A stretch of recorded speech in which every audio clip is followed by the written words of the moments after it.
Beyond the joy. Azért alapítottunk kiadót a társammal, Sándor Dániellel, mert azt gondoltuk, hogy a Magyarországon levő zeneiparban szükség van más gondolkodásmódra.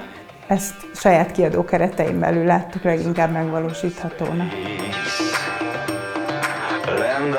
Van több előadónk is, aki Artisius Junior díjat kapott, Fonogram díjat is kapott az egyik kiadványunk, külföldi sikereink is vannak.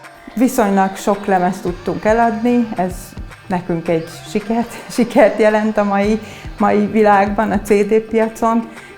Hát ugye a digitális kiadványok azok kevésbé érik meg, de igazából azokkal se panaszkodhatunk, úgyhogy tulajdonképpen azt mondanám, hogy sikeresnek gondolom a kiadói tevékenységünket.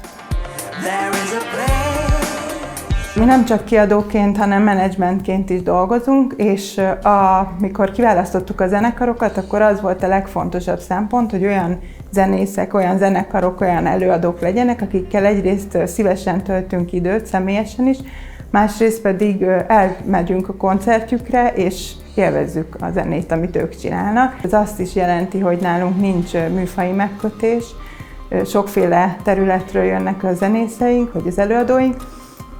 Az a lényeg, hogyha ott vagyunk a koncerten, akkor az ne egy kötelező munkajellegű dolog legyen, hanem tulajdonképpen egy élvezetet is nyújtson nekünk. Nehéz, mint mindenkié, gondolom. Egyrészt nagyon sokszerű volt ugye a zeneiparnak a leállása, ahogy mondtam, mi menedzsmenttel is foglalkozunk, és egyik napról a másikra megszűntek a koncertek. Igyekeztünk a háttérfolyamatokat rendbe hozni, és azokkal foglalkozni, amik adott esetben egy normálisnak mondható évben elkerülik a fókuszt, és nem kerülnek előtérbe, úgyhogy ezeket rakosgattuk rendbe.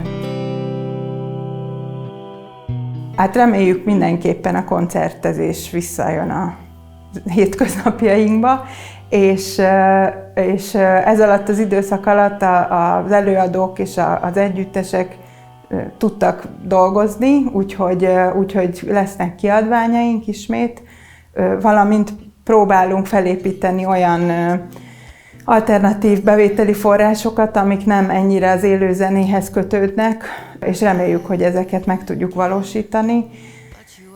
És akkor egy kicsit megvalósul az, aminek most a hiányát nagyon éreztük ebben az évben, hogy több lábon tudunk állni, és nem csak tulajdonképpen az élőzenéből, meg valamennyire a kiadványokból jön bevétel, hanem máshonnan is.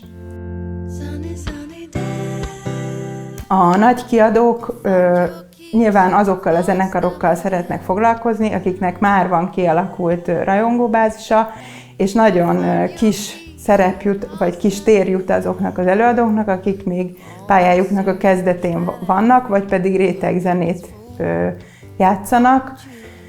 És azt gondoltuk, hogy azok az előadók, akikkel mi elkezdtünk dolgozni, nekik szükségük van olyan segítségre, amit egy nagy kiadótól nem kapnának meg.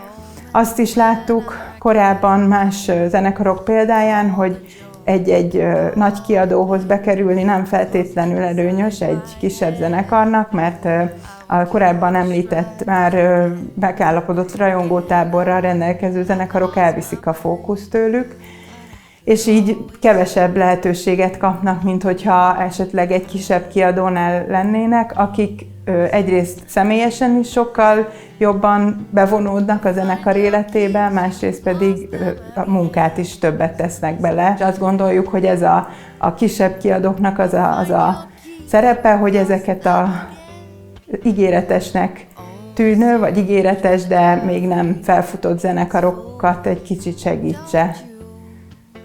Nem csak a pályájuk elején, hanem tulajdonképpen végig. These ghosts keep following